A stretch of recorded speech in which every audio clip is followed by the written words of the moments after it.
Cieľom zdravotníctva je zlepšiť zdravotný stav ľudí, zvýšiť ich spokojnosť so zdravotníctvom a ochrániť ich pred vysokými doplatkami. To je aj našim cieľom v zdravotníctve. Presadzujeme zdravotníctvo pre pacienta. Podarilo sa nám zaviesť ochranný limit na doplatky za lieky pre najzraniteľnejšie skupiny. Zrušili sme odporúčacie lístky, aby ste nemuseli zbytočne dlho čakať u všeobecného lekára, keď sa chystáte k špecialistovi. A zrušili sme aj ročné zúčtovanie zdravotného poistenia. V tomto roku po prvýkrát za vás urobí vaša zdravotná poisťovňa. Ale to nestačí. Musíme ísť ďalej. Radi by sme rozšírili ochranný limit aj na ďalšie skupiny ľudí.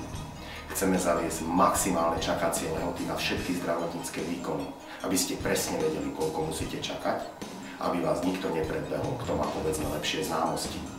Chceme zvýšiť spokojnosť pacientov so zdravotnými poisťovňami.